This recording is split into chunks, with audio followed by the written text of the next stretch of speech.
because the imperishable stars. Yes, remember, the pyramid was built to do what? Transport the pharaoh to the afterlife. And the afterlife to them was the north, because those were the stars that didn't set. Those were the important stars, okay? And then they had these, what we call ventilation shafts, right? And I asked you to know which ones each one pointed to, right? So here, this one up here, this is the king's chamber. This one points to Thuban. This one points to Osiris, yeah, or Orion's belt, right? This one points to Kochab. Why is that star important? It's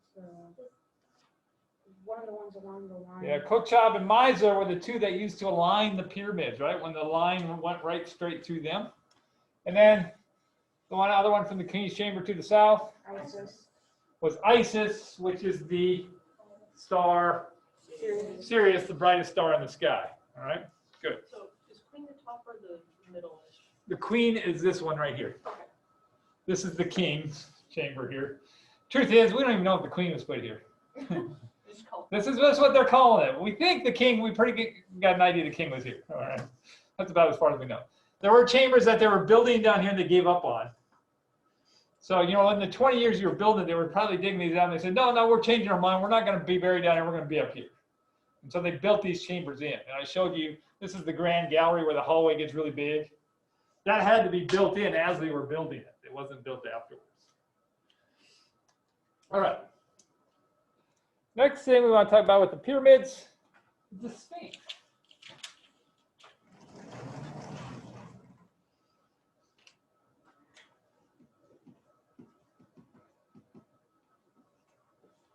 What is the Sphinx? What's that look like? Okay. We think of it as a big cat. What kind of cat? A lion, yeah. A lion with the head of a man or a pharaoh, probably, right? Maybe. There's all kinds of theories. The Sphinx has more theories than everything else does. Most Egyptologists go with the evidence. The evidence is that it was built with this pyramid in the back. Remember, there was a causeway. You can kind of see the edge of it right here. There's actually a tunnel that goes right along here. It goes all the way up to the pyramid. Which pyramid is this? Khafre, right? Okay, this is not the Great Pyramid. It's the one next to it, the one in the middle. Khafre.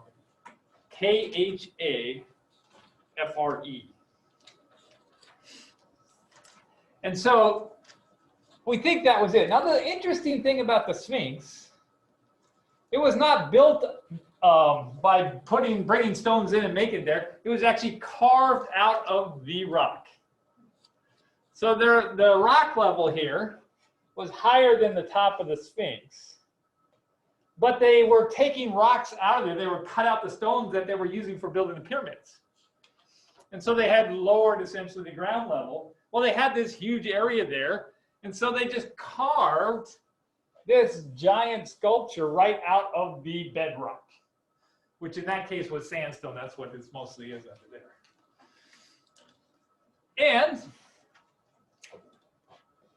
when it was carved out, and you can I'll show you closer up views here. A couple of things. Notice it doesn't have a nose. There are all kinds of theories about the nose. One theory was that Napoleon, when he conquered Egypt, he wanted to be like whom? Does anybody know? There's a lot of history with the Sphinx. Who was the great conqueror from Greece? Alexander. Story goes, we don't know how true this is or not, is that Alexander, when he took over Egypt, he went and slept under the Sphinx. But when he did, at the time, actually not Alexander, the Sphinx probably looked better than it did now. When Napoleon showed up, you couldn't actually see the feet or the body. It was all covered in sand. But the thing was, Alexander slept under the Sphinx, and he had a vision. And the vision was that he would take his army and he would conquer the world. And it was from that, after that, then he went all the way through the Arabian Peninsula and all the way to India. And then he actually died on the way back, probably from disease, which is funny because, you know, he's fighting wars continuously and he dies from some disease that he gets. Nobody really knows, but we know he died, and he died fairly young. He was only about 30, something like that. But he was a tremendous general. I mean, he's probably one of the greatest ones that ever lived. Because he would take on armies that were way bigger than him, and he always won. And he was fearless. There was one point where they had to climb over a wall to get into a city. And he wasn't the general that would stand in the back and say, oh, you guys go fight. He led the army. He would be the first one going in. He got to the top of the wall, and they had knocked down the ladders. He was by himself on this wall with arrows and stuff shooting by him. The guys yelled at him and said, jump back down, we'll re-attack. He said, no. He jumped over the wall into the enemy territory on his own. And he survived. He got wounded. But they asked, why did you do that? He said, if I went over the wall, I knew you guys were coming in after me. If I would have fallen back, it would have been like retreating. That was his mentality. And they did. And they went in, they broke through the wall, and they actually won the battle. So Alexander was that kind of guy. I mean, he was like the man's man kind of. I don't care about the arrows and the things. I'm going in first. He felt he was invincible, and then he dies by disease. You know, that's how it goes. But Napoleon knew the story. So Napoleon, who wanted to be emperor of the world too, about when? Anybody know the time frame? Yeah, early 1800s, right? When was Alexander around, by the way? Got to keep these things in perspective. Anybody know? No, the Greeks were back before the Romans, around 200 BCE, somewhere in there, 200 to 300 BCE, okay?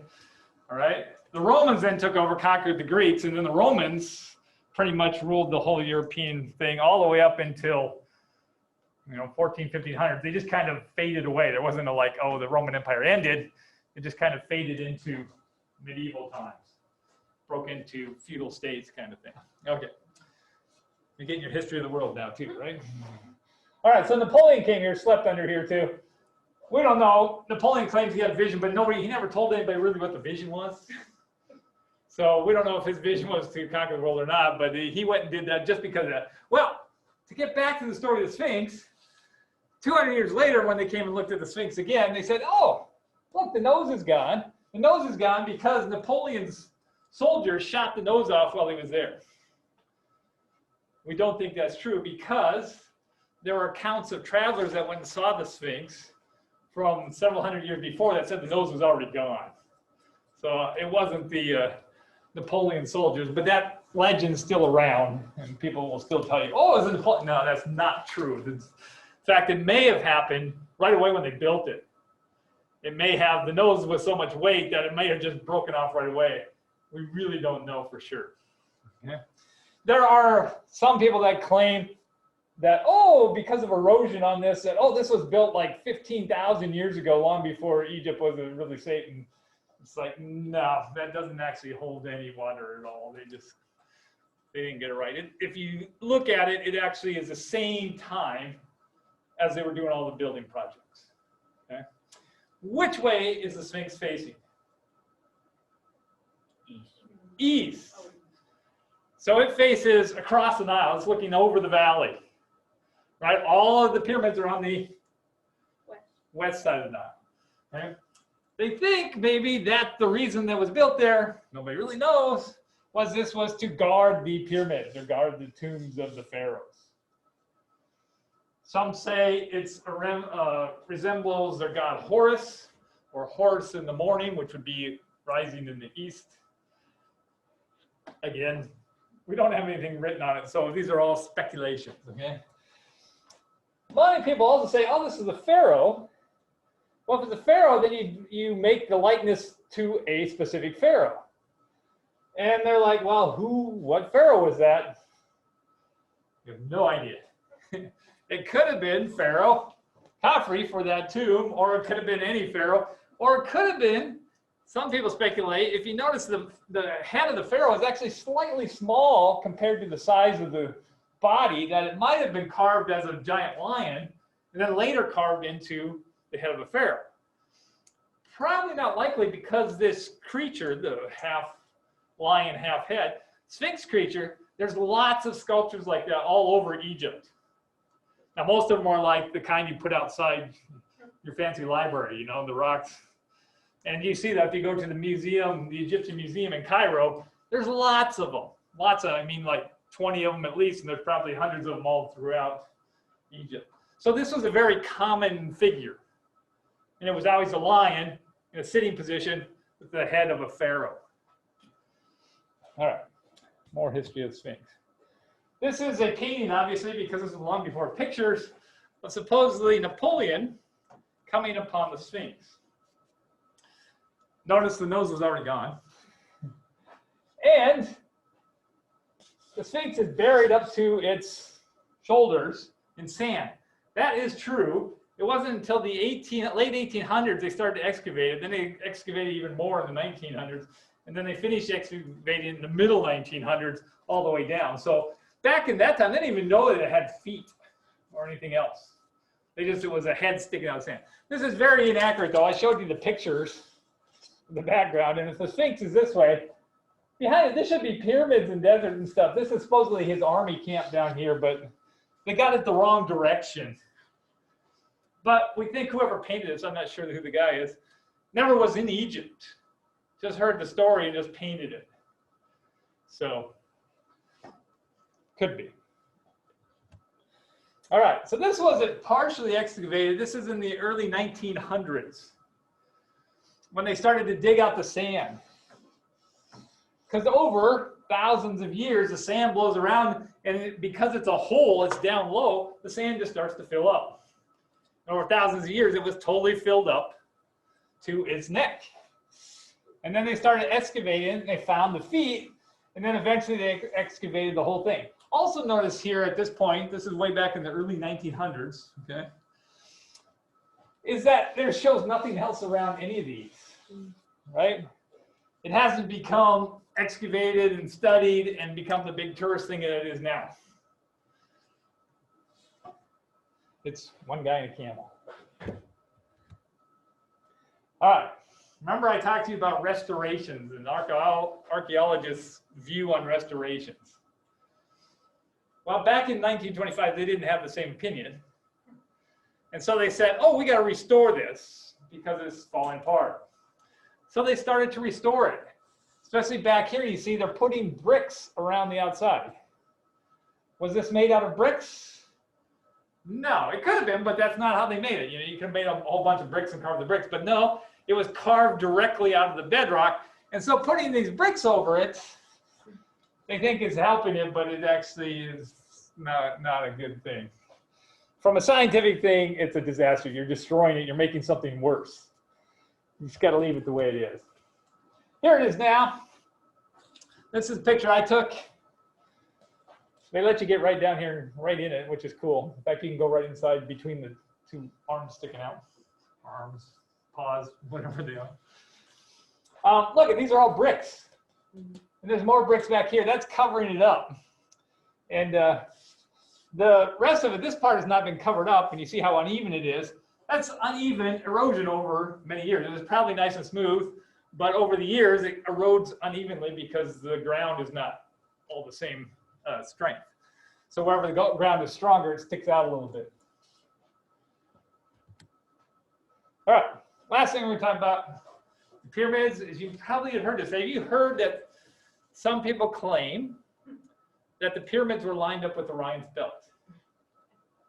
Yeah. Or Osiris, remember, it was Osiris to them. Which in a way would make a little sense because we know it was Osiris and it was important, right? But there's a major problem with it. Well, let me talk about why they argued it first. First, they said, look, there's 3 pyramids. There's 2 large ones and 1 slightly smaller. And they don't make an exact straight line if you go through the centers. One is off from the other. And they say, hey, look, Orion's belt has 2 brighter stars and 1 slightly fainter. And it's off from the center a little bit, right? If I drew a line through here, it doesn't actually hit in the center. Like, oh, maybe that makes sense, right? By the way, these all have names. This is Alnitak, Alnalem, and Mintaka. all the stars in Orion have names because they're all very bright. All, about 100 of the brightest stars in the sky all have names. The faint ones, no names at all. They just are unnumbered. All right, but they said, oh, look. And they matched it up, and they overlaid it and said, look, it matches.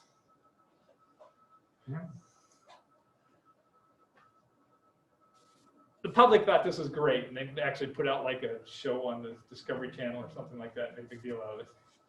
The problem is the Egyptologists have a big problem with this, two big problems with this.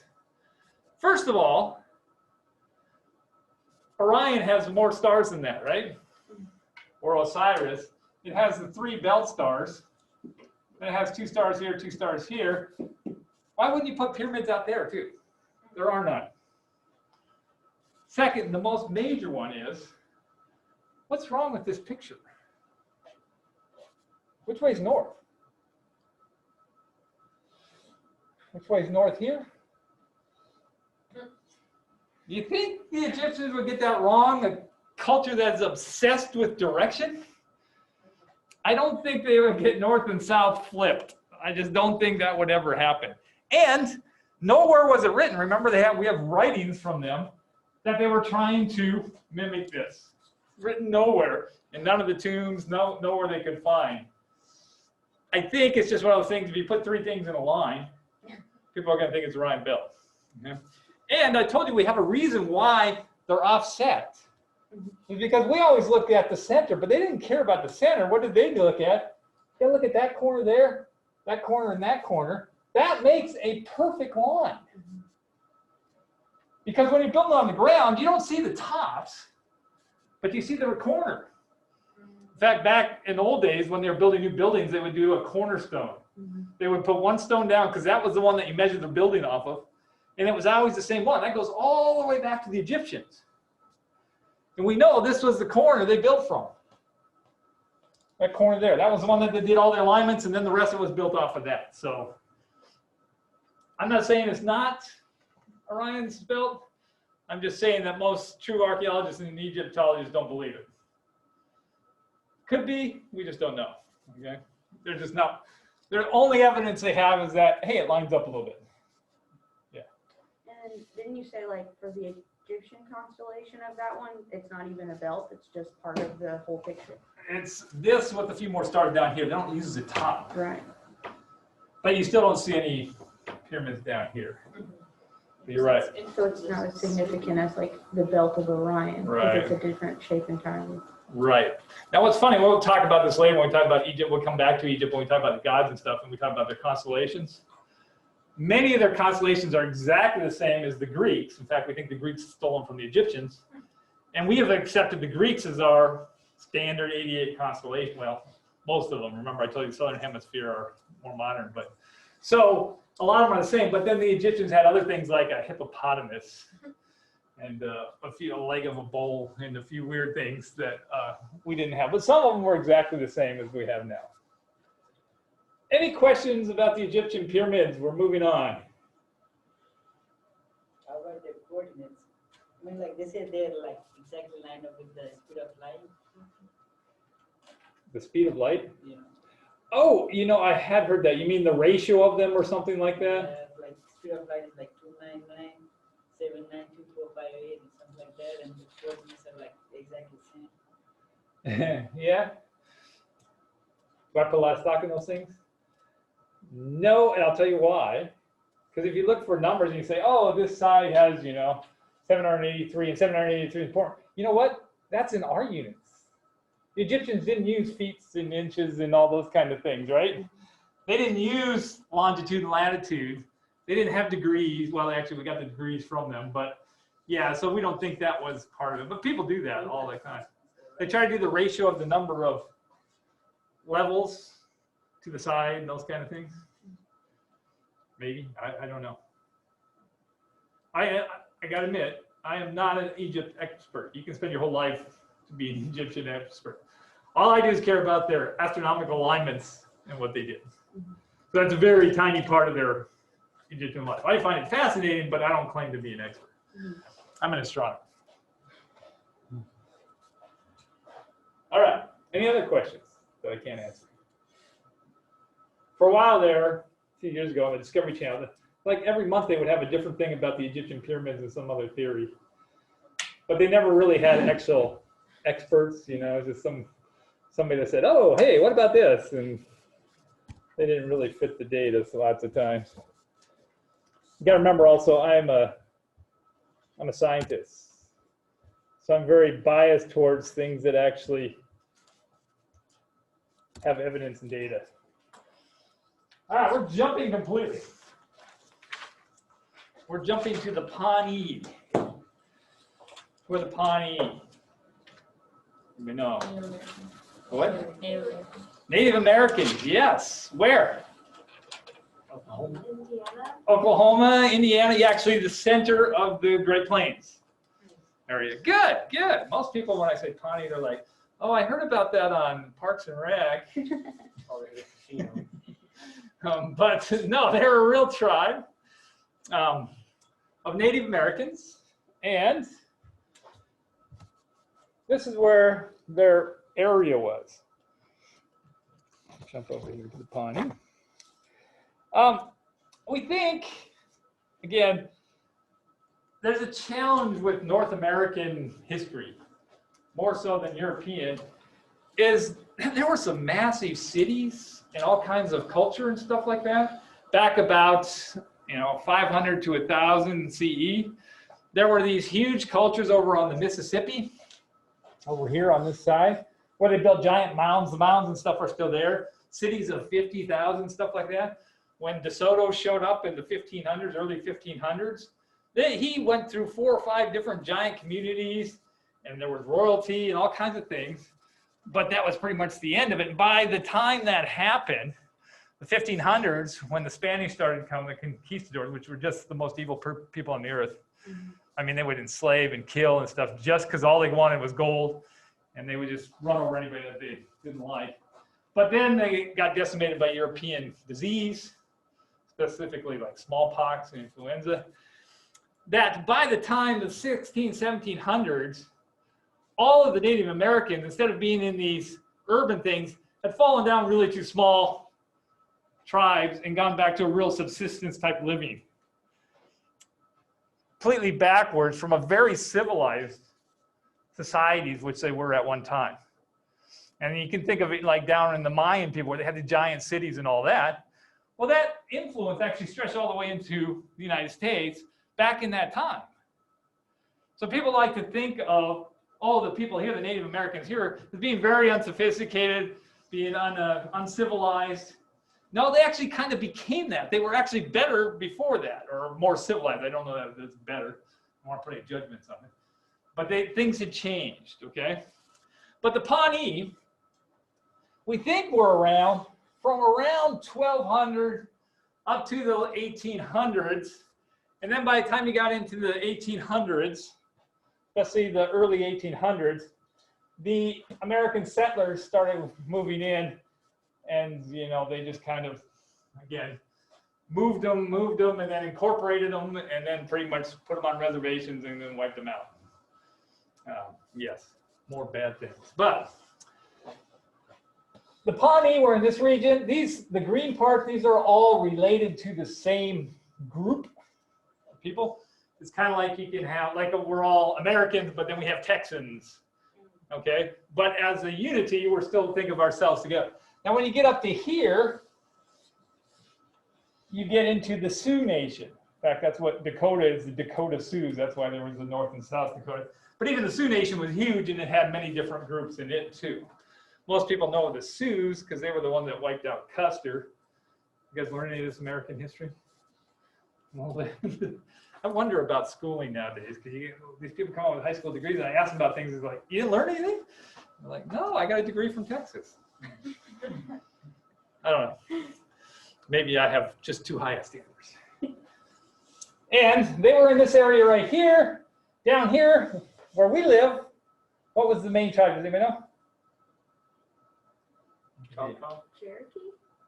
No, the Cherokee actually started out in Georgia, but then they were run out, right, by Andrew Jackson, forced them to move to Oklahoma, right, and they ended up being in Oklahoma on the Trail of Tears, but they weren't originally from here. They were in northern Georgia, North Carolina area.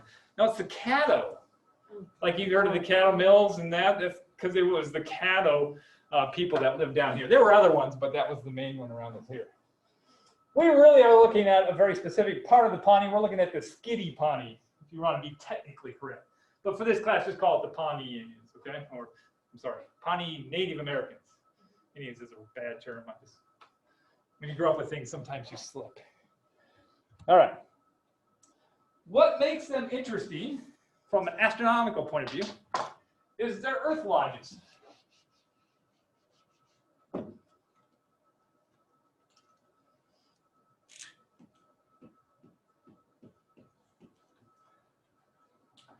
All right, so the Pawnee were semi-rooted, but semi-not. Meaning, they built these lodges where they put poles in the ground, and then they would put poles across the top, if you see here. They covered it in dirt, so they were called earth lodges. They leave a hole at the top so that smoke could go out. They had a fire in the center of them, okay? And these lodges were big. They could hold 20, 30 easily people, okay? The bigger was a bigger, more profound family, right? It was kind of all by your family. And we know it was a matriarchal society. So the women ruled over the lodges, and determined what was going on. And the men would still do the hunting and do warring. They were always warring at this point, at least by the 1800s. Remember, the only thing we know about them is oral tradition. So so-and-so told so-and-so, well, by the time you do that over several generations, we're not sure how really accurate it is. But in the 1800s, there were people that came out to these and wrote down, talked to the people, and tried to write down so we didn't lose all of it. Okay? But the lodges were definitely run over by the women. They made all the decisions. When you married, when the people would marry, they would go live in the lodge of the female. So the female lodge would get bigger. They'd bring in, and the man would live there. And there would be multi-generational groups living within the same lodge. All right, so let's draw the lodge because the lodge is critical here. The lodges are all round, which is deliberate, and they have one entrance.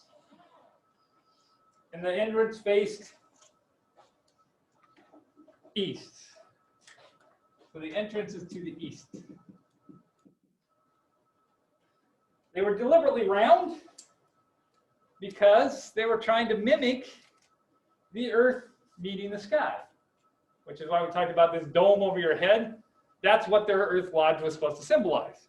And that circle was very symbolic. We're going to see that with a lot of other Native American and even predating Native Americans, that a circular house was very important to them. Okay. On the far side of the lodge, they had an altar. What's an altar? Like you put candles and lights and offerings on it. Right, so it's a table, but it has a very specific, like a religious purpose, right? Okay. Just put your socks on it. And yeah, you don't put your shoes or anything on it, right? All right. Over here, they would have the skull of a buffalo.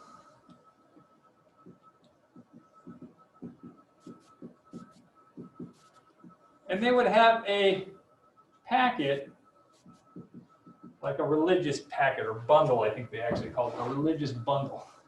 I'll show you a picture of one.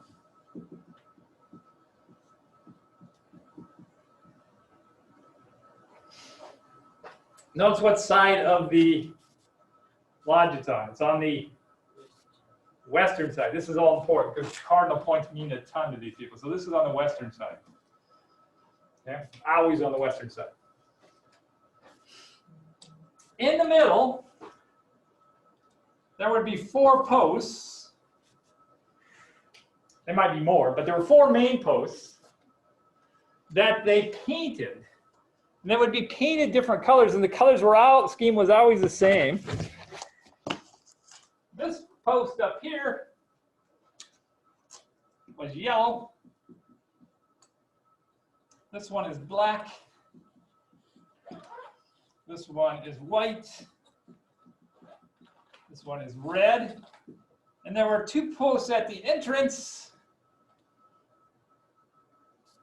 This one was red. And this one was black. All right. Each of these places, each of these colors represented multiple things. First of all, there were 4 of them. They represented the cardinal points. They also, their color represented specific stars in the sky. Okay, red star was Antares. Anybody know their astronomy? Antares is what constellation? Scorpio. Scorpio, yeah. And what season do you see the red star? Summer. Summer, yeah. This represents summer. So each of these 4 also represent seasons. So they represent cardinal points. They represent seasons. They also represent stars, and they represent different animals. Yellow star, I think, was Capella. Black star, I think, is Vega. White star is Sirius. I don't expect you to memorize those, okay? But just remember that they represent 4 different stars, and astronomy was very important to them. Okay? They also always had a hole in the top because you had to let the smoke out for your fire that was in the center. Now these are even more important in the front. The red star represents morning star. Morning star was their god. Okay? The west side, over here, the altar, represents evening star.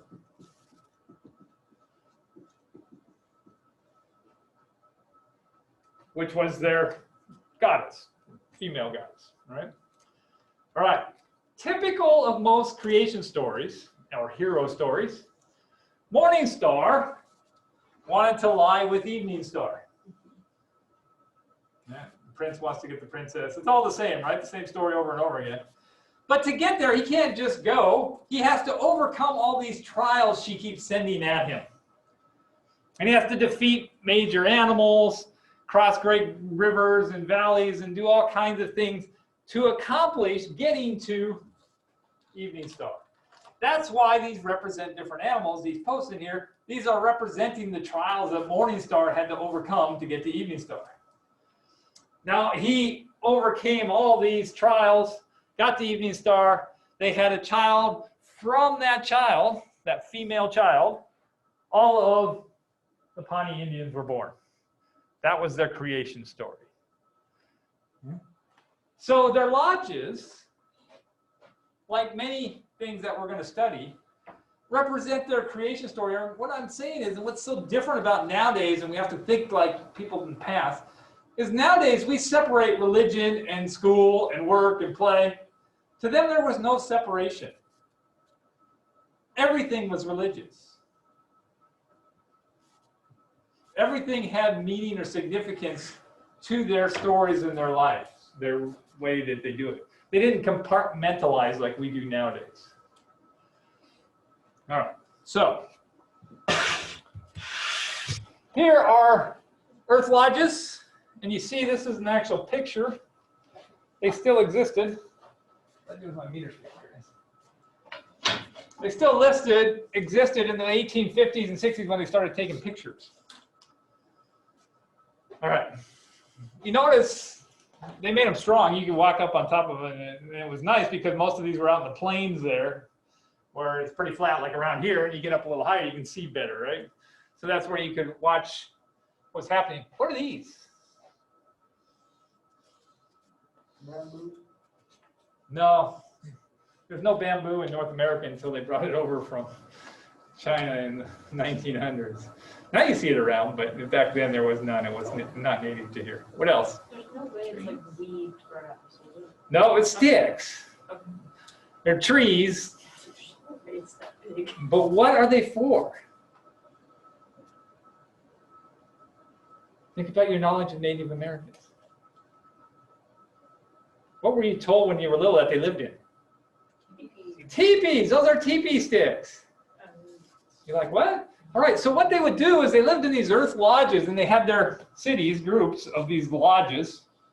You call them a city, village, something like that, right? Because they were never very big. But they would plant crops there. But in the summer, they would take and they would leave their lodges. Why? They would follow the buffalo. They would hunt the buffalo all summer. And the buffalo herds, especially back then, were millions. I mean, there were so many, it was amazing. And then the evil people came and they just killed them by the millions of them, especially once the railroad showed up. They just drive up with their train and then people would just shoot them. And they would shoot 100 to 1,000 a day. And now we have buffalo still, but they're in small herds in very special places. But they used to roam, and the herd, these herds were so big, they would migrate. So in the summer, they would actually migrate north, following the grasslands, right? The good grass. And then they get to the north, and then when it started to cool off and stuff, they would migrate back south. So if you wanted buffalo and buffalo hides and all the things that came with buffalo, you would follow them. So in the summer, they would take their teepees and their teepee sticks. Then they would follow the buffalo, but then they would come back to the lodges and they would winter over in the lodges. That's where they would spend their winter. And even into the spring, they would do that too. They would plant their crops. They would grow their crops for the first couple months. About the end of that is when usually the buffalo would come. And they would spend the rest of the time following the buffalo. All right. So they were what we would call semi-nomadic. All right, here's more about the earth lodges and the representation of Morningstar. So Morningstar is the most interesting person. He is represented as red. And so this post on the front is always red to represent Morningstar, and it's always in the east. Okay. The black one, this represents big black star, which we think actually was a meteorite. What's a meteorite?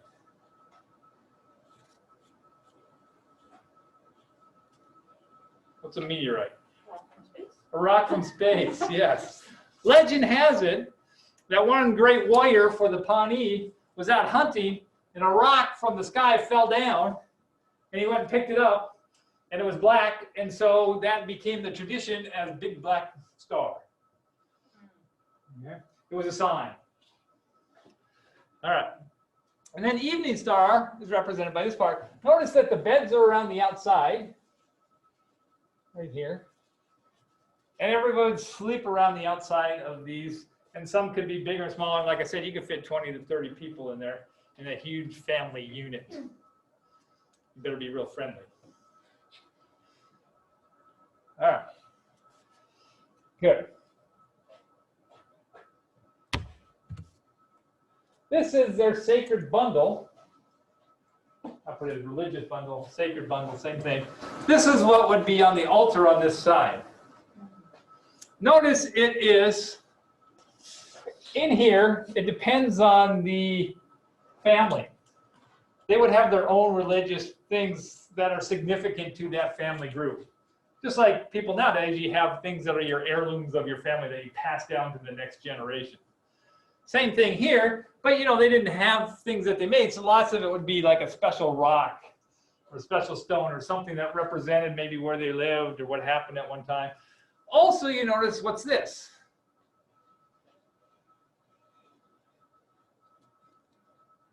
It's a pipe. Yeah, they would smoke tobacco. Okay. And that was, to them, tobacco wasn't something you smoked just because you went outside and smoked tobacco. They would only do it for special occasions, usually religious occasions. And depending on the tribe, sometimes the stuff they smoked would give them hallucinations, and the shamans would do it. It was supposed to give them a vision to make sure, you know, decide, oh, do we go to war with this tribe or what should we do? It was supposed to be a very special thing. It wasn't a, oh, we just go smoke all the time.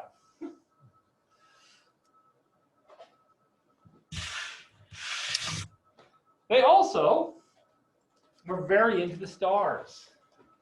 This is the top of a drum. So how do you make a drum? Well, you make a wood frame, and then you take leather and you stretch it over it, and you stretch it over it by sewing it. That's what all these holes are. You sew it with hide, you pull it really tight, and then you hit it and you get yourself a drum. Okay? But on their drum, they have stars.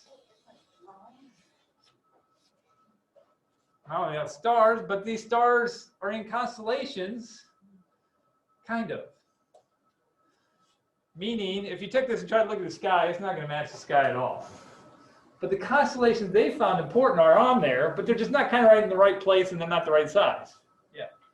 So is this like one hand can be on each side kind of big, or like? No, it was about like that big. Oh, okay. Okay. So yeah, it wasn't huge. It wasn't like baseball. Yeah, I know. I thought it was like maybe this big. No, this one's about this big. There are other ones. Okay, this one's just a very good example of it. Yeah, so let's see if we can recognize any constellations here.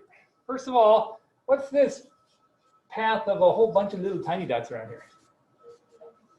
The what? Milky Way. Yes, the Milky Way, but they didn't call it the Milky Way. They called it the path of departed spirits.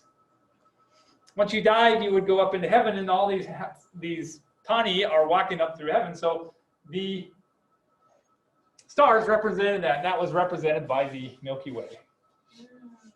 Okay, which kind of makes sense. All right. See anything else that looks like a constellation? Mm-hmm. Is that Taurus right there with the Pleiades? Over here? Yeah. Yeah, nicely done. This is Taurus right here. Taurus has a V shape, and the Pleiades is this little cluster right here.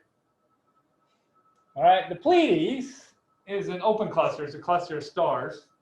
We call it the Seven Sisters, but the truth is, with your naked eye, you can only see 6. And the funny thing is, if you have really good eyes, you see 8, because the other 2 are about the same. So we're never sure where 7 came from, but that's kind of a numerology thing. People like the number 7, but number 6 isn't special. It's kind of like when Newton listed out the colors. He did Roy G. Biv, red, orange, yellow, green, blue, indigo, violet. There's no indigo. He just didn't like 6. So he added that so there'd be 7 different distinct ones. And it's been stuck that way for 400 years. All right, same kind of thing. But, yeah, to them, this was very important. They thought these 7 stars represented 6 brothers rescuing a girl from a giant rolling skull. Makes sense. Yeah, makes perfect sense, huh? Everybody has to run out and get away from that giant rolling skull. But yes, that's represented right here.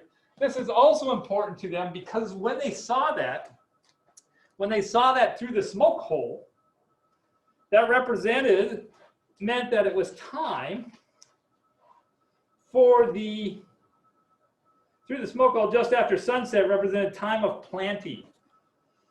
So they would use it as a calendar. So when you could see that from the latitudes that they were at, you could see the Pleiades at that time. That was usually, it would occur in the spring. It was just after sunset. And they're like, oh, it's time to plant your crops. So they use that as a calendar. You see the other ones? Let's jump out at you. I mean, I see like a little swirl near the middle, but nothing like. Nothing that jumps out at you right here? Yep, yep. Good eyes. This is a constellation. This is Corona Borealis, which is a real constellation. Corona Borealis means the northern crown. The difference is, in our sky, it's rather faint and not very important. I can show you where it is on our thing here. Let me see. You got to rotate Pollux. We got our big rotors right here. It's real close. Oh, it is right here. Those little stars right there make Corona Borealis. To us, it's just kind of a little circle of stars. It's not even a circle, it's more like a C shape. Okay? Which they kind of have too. It's kind of a C shape. There's nothing, this side isn't closed. To them, this was the Council of Chiefs. They believed that that's how you would run your governments is the chiefs would come together and sit in a circle, and everybody had equal weight and talk to each other. Yeah. So this was the council of chiefs, or them sitting there deciding what next to do. Good. Anything else you see up there? I don't see it, right? Oh, No, that's not one of their important ones. There's some all the way up the side. Oh, this stuff here? Yeah. This is where it was at. Oh, on here? Yes, yeah. Yeah, some of these we don't know what they are. Okay. This one right here, does this look at all like anything? Yes, it does. Yeah. a little bit. That's the Little Dipper. That is the North Star. That really quite pronounced one there. So the North Star was important to them, right? Because that's the one everybody circles around. And so the North Star was called the Chief Star, because everything walks around the Chief Star. Okay? So yes, they did have the North Star. They also believed this was the Little Dipper. Remember, the North Star connects to the end of the Little Dipper. This is the Big Dipper up here. Notice this is not drawn to scale. The Big Dipper is smaller than the Little Dipper, but it's by importance to them. But the dippers to them were not bears like we have from the Greeks. To them, it was 4 people carrying a stretcher for a wounded or a sick person, and then 3 attendants following behind them. So it was supposed to remind them that you have to take care of the sick and the afflicted in your society, which is nice. You don't see that much where they actually have compassion in stars.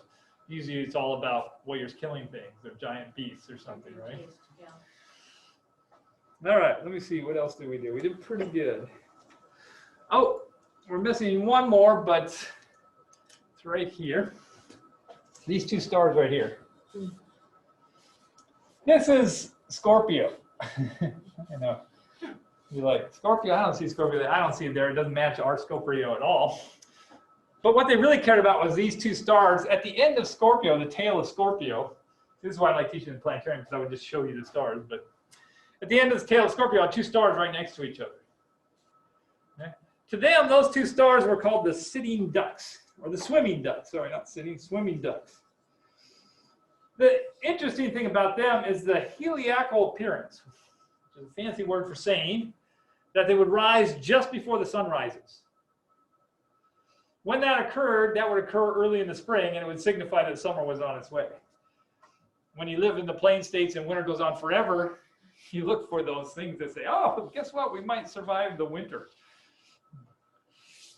All right. We might, yeah. That was always the challenge, right? I tell you, though,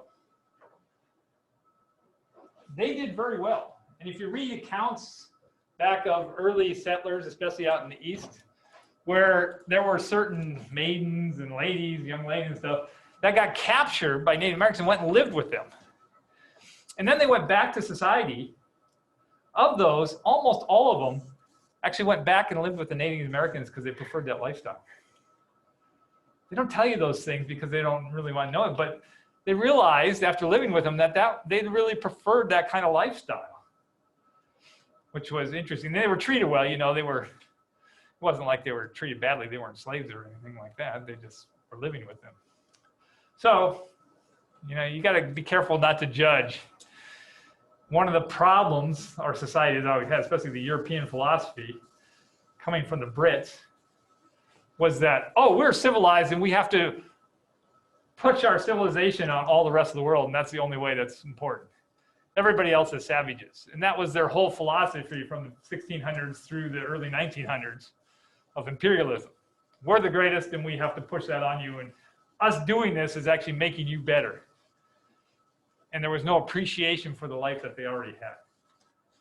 And that's true with most of the Native Americans and all the people in the Americas when they got here, is there was no respect for their societies at all. It's like, you're gonna take our society or we're gonna kill you. All right. Now, the Pawnee are also very interesting for one other thing. The Pawnee would do human sacrifices. We have a record of one, or a story of one that was written down. I mean, I don't know if the guy was actually there or he heard the story and wrote it down. This is your first reading assignment. You need to go read this story. Okay? It's about a young lady. Now, it all has to do with the religion. Okay? And I want you to read about how she was sacrificed. Okay? So it is in the book.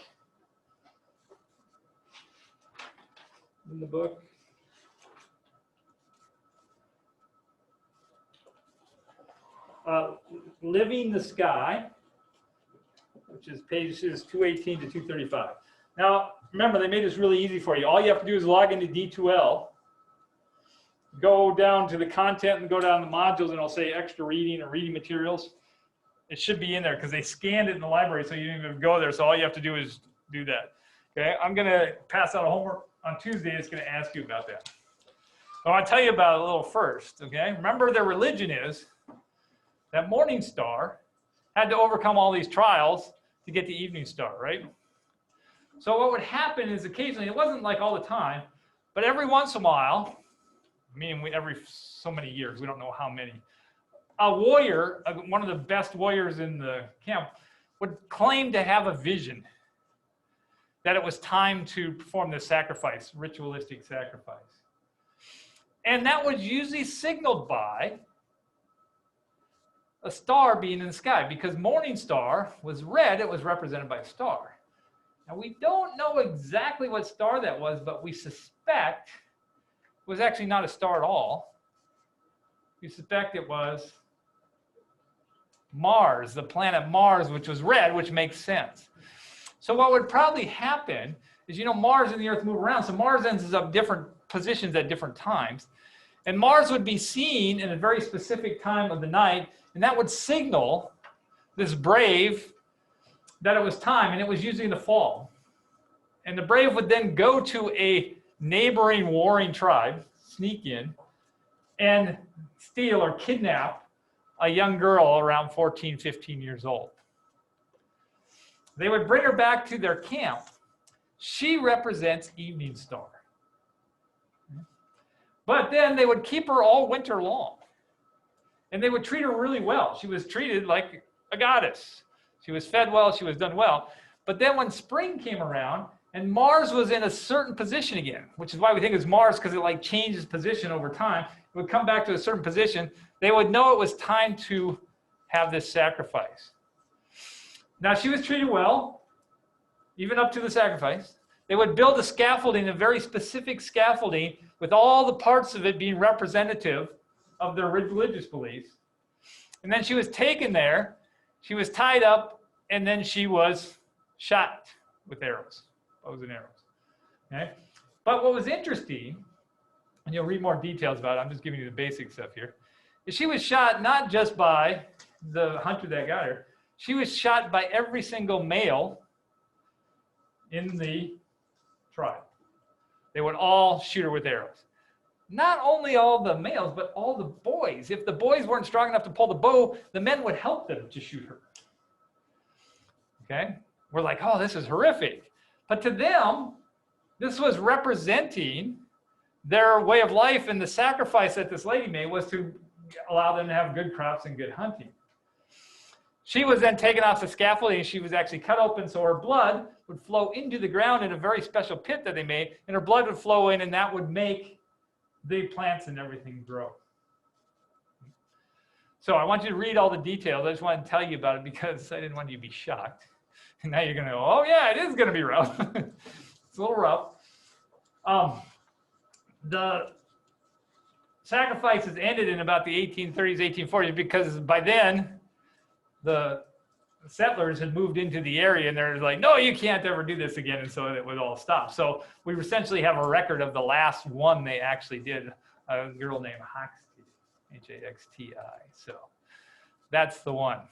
But pay attention specifically to the different symbolism they used, especially when the scaffolding they built and how it represented their world belief or their creation belief. She was never violated or anything. All right. People think that, oh man, they raped her and stuff. No, she was treated like a goddess, right? If she was the evening star goddess, you had to treat her well. And they didn't think of death as treating her poorly. It was just passing her to another life. I mean, if you really believe in an afterlife, then death is no big deal.